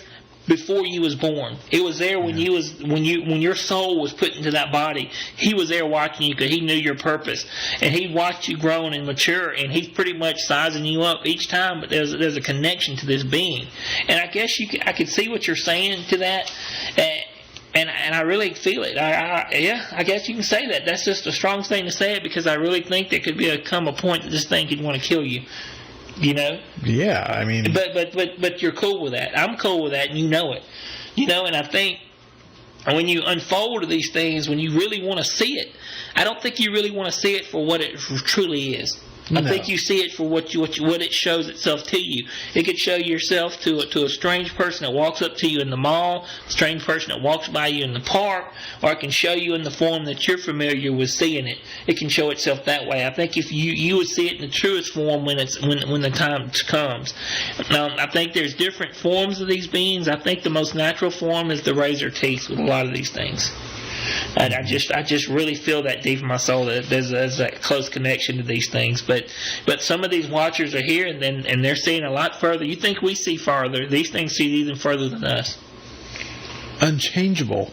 I don't know that it's really healthy to go into a relationship with one of these things thinking you can change it. No. I mean, I don't think it's really healthy in any relationship to go into it thinking that things will change. You can't change a person. Yeah, I mean, that sounds more like you're being lied to than anything. Yeah, it can change. It can. I can tell you my communications with Jack, and I know it sounds weird to talk about it. He has made himself known to me at different times in my life where things was bad, things was really good, or when there was something going on or fixing to happen. He would make his presence known in a certain way, and you can feel him around sometimes, and it's very much a trickster feel. Yeah. And it's pretty much where I guess where he's sized us up many a time. He's checked us out at our strongest. He's checked us out as our weakest, and I guess it comes down to knowing your enemy. And the strangest thing about it, before I would ever call him a friend, I would think they was pretty much an enemy that's getting to know you. But you never know. Maybe they hadn't picked a side. Maybe we're wrong to a point, but we can't know our enemy like they know us. Yeah, I've never really thought that the relationship there was anything other than a mutual respect. I don't think it ever went as deep as something as a friendship where one can be changed by it. Yeah. I'd be careful. I can tell you that I was always taught with my grandmother that when you're in contact with these things that's not your God, you keep them at a distance. Absolutely. And it was always taught to me at the ends of a sword. And my grandmother would explain that spiritually as your spiritual sword. You keep these things at the end of your sword, and that's basically where you mentally would put it at the end of your sword when you come in contact.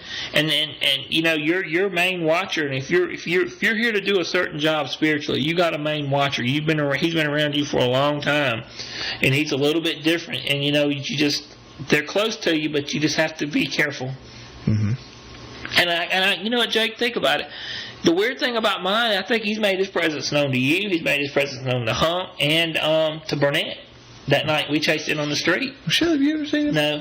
I don't think so. She hadn't been around. No. Yeah, that's she right. hadn't. But he's made his presence known, and I think that's very strange than what you can encounter. Wait, maybe I did. I might have at that house downtown. Yeah, you could have the house, but You could have, yeah. But, That was the one time I questioned it. yeah. Okay. But what we chased in New Orleans and what tortured us in New Orleans was in it. I can dork out and tell you what I feel, that we was not there. We was in another realm, and it tortured us, and we saw it in its truest form. Yep. And I think that's something that's hard to explain. It's hard to make people believe, and we're cool with you not believing it, but it happened, and we was there. And we talk all about it in the book. Yeah, we do. And the deafening silence of the quarter, what took it all in, and how loud it would be with the cane tap and the footsteps, and how you would see it and would follow it. It's weird, and it is because we went all around Bourbon Street and got pretty close and never saw anybody. Ursuline, went all the way up Ursuline, yeah, and the streets was empty. That was weird. Ursuline was creepy, unbelievably creepy. Yeah. And that to me, that instance is one of the ones why I personally feel that my dorky beliefs that these things are dimensional. I think that we can escape through these dimensions at some point when all hell breaks loose to that point, that we will be escaped through these dimensions. And as many times I said this on the radio show, Paulino came on Coast to Coast and said it the other night. Yeah. And we've been saying that a long time, that I'm a firm believer that we can pinpoint these dimensions, whether these rearwoods, these Luke-Garou, these strange things, the Native American, and you will be able to come in and out of these dimensions. The same thing, these beings coming through. But what's coming through there, the watcher that's after us, is a lot higher than what's coming through there. Yeah. And there's more than one. Yes. We're showing that. And what Michelle talked about, what she encountered, I don't know if that was Jack or what it was, but it was the same being. Yeah. It was the same. It was from the same team. Same type of guy. Same team player. Whatever was there was a little more ominous. So I guess you can say it was a little more threatening. When's the last time you saw him? It's been a while. It's been a long time. It's been a while. I think now that we're talking about him again. Yeah, it has been a while. It really has. Now, I'll tell you, man, as I think back, I guess the weird thing about this, I felt him around a little bit recently. I did. When you're in the hospital? When I was sick. Yep. I did. And a lot of the things I seen, a lot of things when I was really sick and what was there, I had some really crazy visions. You can take it in where I actually saw a completely orange person. Yeah. That was coming in through the light. I saw somebody with blonde hair, extremely muscled, with one eye. Cyclops. With a sword. And these things were just giving me these images. I had unbelievable crazy images and a lot of communication. And whenever I do that, when I'm that sick and kind of that much out of my body, he's not far away. Because what's really frustrating about that stuff is there's nothing to do with it. No. There's nothing to do with it other than, that was really crazy. Yes. And I tell you the creepiest thing about a lot of the things I felt during that time period where I've been really sick is that I've seen a lot of things that looks just like the darn UFOs. Mm-hmm. The grays, a lot of things, but they wasn't gray. They was back to that orangey, but they had that gray look. Yeah. Gray with orange glow? Yeah, they was orange glowing. That was when you were in the hospital all messed up. And that's when even at home when I was really sick. Oh, yeah, that day when you were really bad off. Really bad off, yeah. And, whenever I'm really bad off like that, I have to have a lot of visions and a lot of things, and I'm never really alone when I'm that sick. And it's kind of really creepy, but I'm not really scared. It's just almost, I truly feel like, and I know it sounds weird, when I get sick like this, I feel like I die and a new phase comes through. It's almost like I'm a snake that sheds skins. I know it sounds weird, but that's kind of how my body feels. And at certain points, the transition's a lot harder than others, like this one, to get my body back into tone and back into rhythm like it should be. That's why my stomach's always off. I can't get my spiritual body in rhythm with my physical body. I know it sounds weird, but that's the best way I can always describe it. And it makes you wonder why they can't ever find anything wrong with me if that's not some of the case to it a little bit, And it's really hard to get the rhythm. Yeah. Get it back on the same page. So basically, as far as your sickness goes, it's purely only you just know pain. They don't see anything other than your heart rate or your blood pressure. My heart rate, blood pressure, and my stomach's raw. They don't really say. They can't find out. I don't have Crohn's. Don't have anything. My blood type's fine. They can't find nothing. Mm-hmm. but I'm just very sick. Chills, fever. Beth Ann was talking about that Roswell. Something about seeing him in Roswell. What was in Roswell, Georgia? Was it that private case that we were talking about recently? No, actually, what happened was that we was in Roswell, Georgia, and we was doing the Chip Coffee Southern Soiree, and we've been working a cold case that Patrick Burns did. Yeah. And strangely enough, as we was doing the ghost box section with a few people in this haunted, I guess, hairstylist place, the young lady came through and says, "Hey, this is JB. Yeah. Y'all forgot me?" And it was an unbelievable creepiness. And when you say a ghost box, it scans, and you bake it out. But this was It'll be like, meow, meow. this was as clear as can be. This is like, "Hey, this is JB. Forget about me." And it was a feeling like it stabbed me in the stomach. And then he was there. Yeah. It was when Bay fell. Yeah, that was creepy too. Yeah. Yeah. Makes you wonder if she didn't shove her down. He does that. Yeah. Remember when we were in that house in Georgia, he made a really nasty smell go up Hump's nose, Yeah. which was really funny. Yeah. This sounds like crazy talk, doesn't it? Yeah. That happened. Yeah. This is the show. Yes. Crazy anyway. Yeah.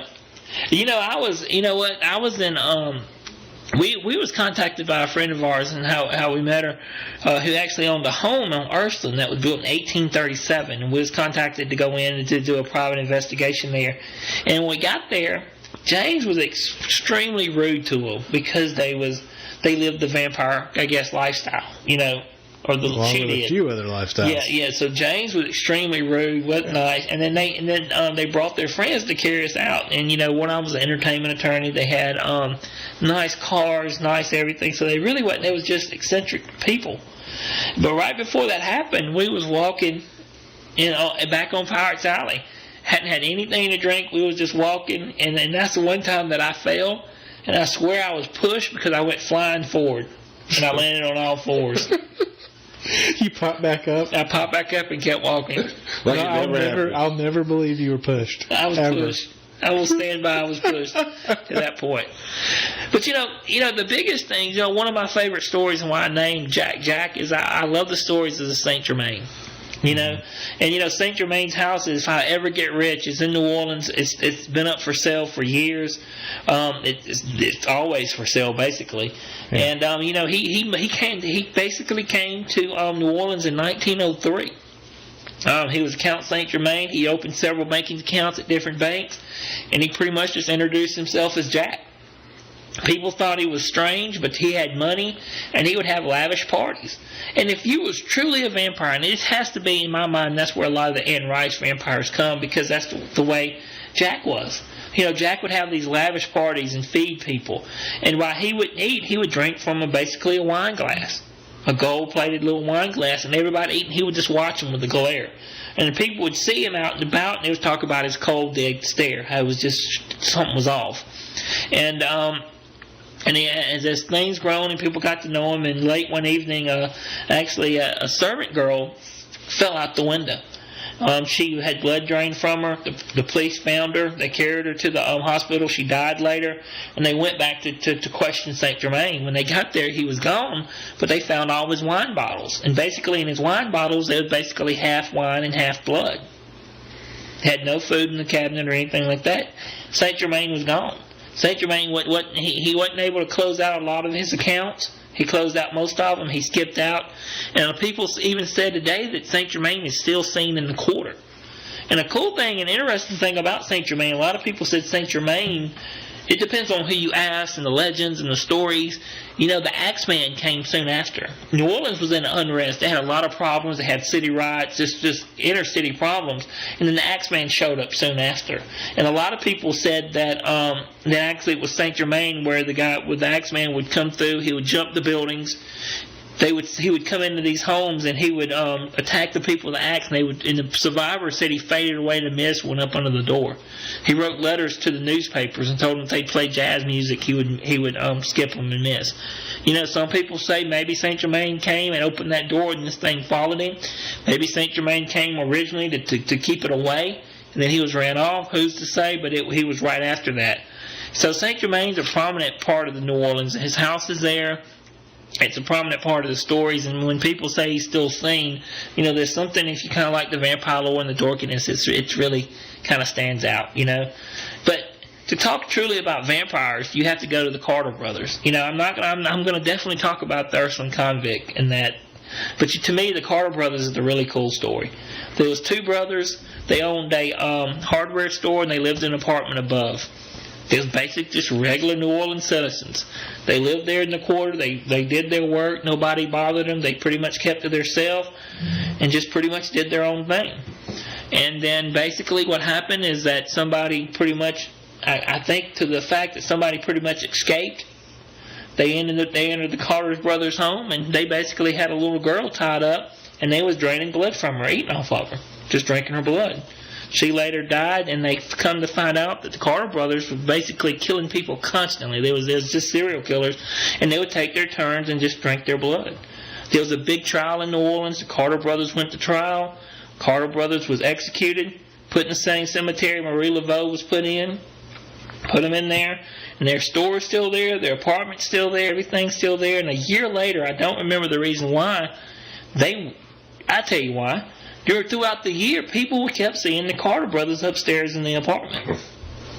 They would see them downstairs, and they wouldn't see them in a ghostly mist. They saw them.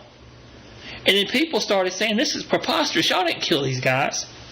This is a joke. You tried to trick us. New Orleans just had the riots in the 20s. They've had tons of problems, and the Carter brothers are seen in a physical form all around. So the police chief and everybody got together. They went and pulled the Carter brothers' bodies. And, bodies absorb quickly because of the heat and everything else in New Orleans. But it wouldn't have happened in the year, and there wasn't anything left of the Carter brothers. They wasn't there. There wasn't any clothes. The Carter brothers was gone. So whether or not they're the vampires, whether or not people say they still live in the quarter and they walk it today, who's to say? But they do know that the Carter brothers was serial killers. They was put to trial, they was hung and murdered, they was buried, and a year later when they kept being seen, they went and pulled them and they wasn't there anymore. That's something that kind of stands in the place. And how vampires basically got to the United States, and the story goes, is basically in the late 1700s, early 1800s, New Orleans needed populating. They had to have something. So what they did was basically the French king came and said, you know what, all the poor peasant girls, the debtors and all that, come to New Orleans, get married, and let's populate the city. And they packed the girls' clothes and their belongings basically in these things that look like coffins. So they nicknamed them coffin girls. The cool thing about the story on their voyage here, they actually stopped in Mobile first, and some got off. So you hear the stories about the vampires in Alabama, and there's been vampire legends of Alabama, up the coast, through Old Cahaba, through Montgomery, through Mobile. People know how the story comes, and it comes from right there, from the Casket girls making their first stop in Mobile. There was actually 2 trips. They made their way in New Orleans, arrived, everybody waited for them, they saw the coffins and everything else, and everything was set. They took them to the Ursuline convict, and they started marrying them off. But one of the things that happened was, you know what? The population wasn't growing. It was killing off faster.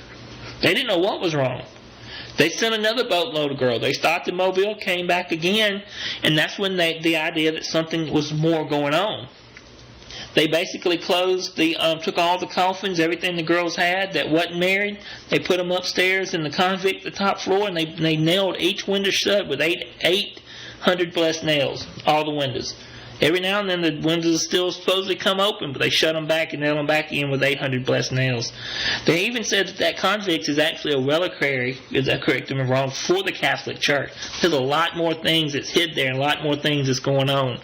And there's stories and legends when the original wall was moved back, they found bones and stuff of babies. And if you fall back to a lot of the true vampire lore and these beings that fed off the lifeblood, they would feed off the deformed babies. Anne Rice wrote about that in one of her books, and that was very much falls in place. A lot of the old legends and stuff. Any babies deformed, sickly, they would give them as pretty much an offering, and they would bury them there. And they moved the wall back. And there's different stories. Lord Chaz always tells the story in 1970 where these paranormal investigators tried to investigate Ursuline convict. They wouldn't let got them, so they stayed on the steps. They wasn't, the stories and stuff I found, there was never paranormal investigators. It was 1970s, and it was basically newspaper reporters coming down to do a story on the vampire culture and the legends. And they heard the story, they liked the story, and they was going to stay the night on the steps right there. And basically the next morning they found their bodies there, and I think 90% of the blood's drained out of each body of the ladies, and they was dead there. There was puncture wounds on the back of their shoulders where they claimed that they was drained from. So whether or not you believe the Ursuline convict and the stories and everything else, St. Germain's house sits right there. It's really a creepy place, and I know for a fact that every time we're in New Orleans and make the trips, we always walk through the nights and waiting to see if we see those doors open, don't we? Mm-hmm. They haven't been so far. I don't know what we'd do if they were. Take a picture. You know what? I think we would literally leave. Leave New Orleans? Yeah, we'd get out. We'd move fast. Well, what would you think? Would. To me, that would creep me out. I would creep out so bad I wouldn't be able to sleep in New Orleans. You know, James Kirkley tried to get us to stay there one night and stand on the street and watch. You remember? Yeah. Well, that ain't happening. I didn't want it. Ain't happening. Didn't want none of it. The key is going by there, seeing it, and keep on moving. If they're open, if they're not, we're fine. Right. If they're open, I might have to come on home. Yeah. It would put a fork in us. We might sleep in the bed with each other that night. Well, what do you think about all the vampire stories and so on? I mean, they're factual stories. You can pull up any newspaper article and documents in New Orleans of the newspaper reporters being murdered or killed, or it's really unsolved. And what's so funny is 90% of the blood was drained out of their bodies. Yeah. If you died getting bombed, they don't take 90% of your blood out of your body. Yeah. Can't. That was another fact. Yeah. That's almost impossible. New Orleans is full of that history. But another cool story is the Sultan story. Yeah, the famous Sultan. Yeah, that's a cool story where everybody was basically hacked up. That's not really a vampiric story, but it's definitely a supernatural story. Lurches has awesome stories. Yeah. That could be entitled into a vampire story because you had the Impaler. Dracula? Vlad the Impaler. Yeah, the Impaler. Vlad. Yeah. Vlad. So, I mean, you could put that in that bucket if you really wanted to. Yeah. But, the original vampires that came out, correct me if I'm wrong, the original old movies, was it Nosferatu? Those vampires actually had the zigzag teeth. Yep. Nosferatu was crazy looking. Yeah. Lord Orlok. Yeah. And that's set to the tone of a lot of the legends, what people have seen. Have you ever actually watched it? I have not. Today it's a silent film. Yeah. But it's literally one of the creepiest movies you'll ever see. Really? It's just, to me it is, just with it being silent and you're just kind of watching that image, and how to this day people really don't know how they made him up like that. A lot of people said he just kind of looked like that. Really? Not with the whole teeth and the whole thing, but they actually made a movie about the making of that called Shadow of the Vampire. Oh, really? You ever saw it? I hadn't seen that. That was good. So, Holly, what do you think about all this vampire talk? You hadn't heard all of our vampire stories and so on. No, I haven't. It was kind of creepy. Yeah. I was like, okay. But my thing is it's very hard to tell what's a vampire myth and what's just from literature. I mean, how can you really decipher what's just word of mouth spread over the, many centuries, or what's fictional that's written in books that people believe? Yeah. Well, the Count St. Germain's been documented all the way back from 1740s, throughout different histories. And the connections of the same name, the exact description of the real St. Germain, and that he went Jack to the original one was creepy enough and kind of stood out. The Carter brothers was real and documented cases where they was just basically serial killers that drank all the blood, and so on. And whether or not it was not, if you go back to Jack with the stories, whether or not it was not the real St. Germain, it was a really creepy guy that had no food in his house, that had a lot of money, too much money to just show up and to drink, have the blood and wine and do what he did. Those are real people, and then the Ursuline convict, those stories and the legends, they change. But one thing stays true is the 800 nails are there, and when the doors come open, they shut them back. You hear legends and so on that there's more to just the coffin girls. There's a lot more things put up there in New Orleans in that convict. Yeah. And on that floor, too, you didn't, I would like to say that convict's run by Rome.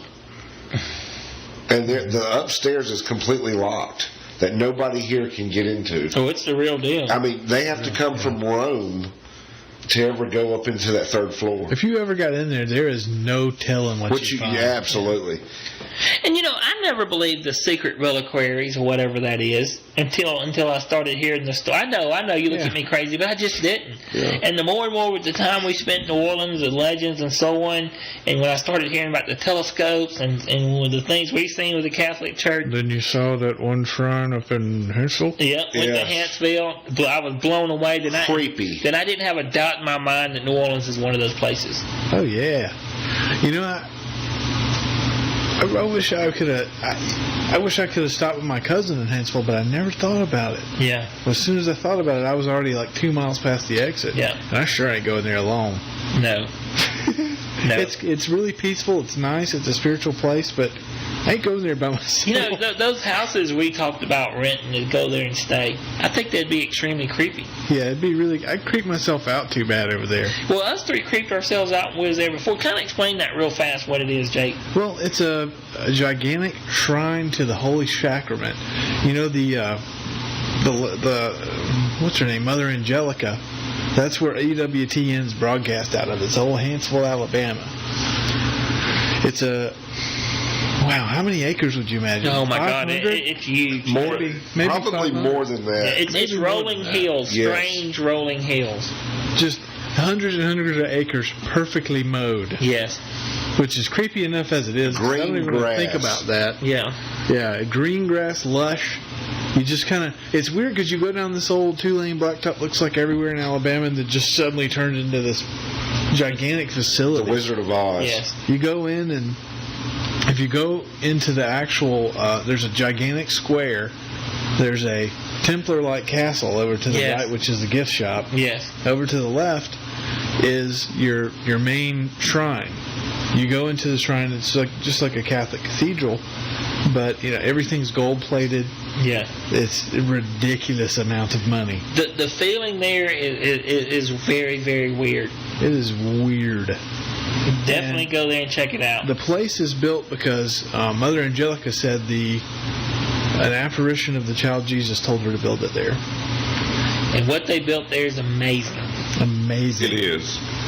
It really is. Is our time running close? It's you got about 3 minutes. 3 minutes. We need to start wrapping it on up. Well, I know it's our vampire show. I know we went all over the place. We didn't even cover any vampire movies really too much. Don't matter. It don't matter. Hey, do we have a guest next week, Michelle? We do have a guest next week. All right, who's our guest next week, producer? Sorry, I don't have it.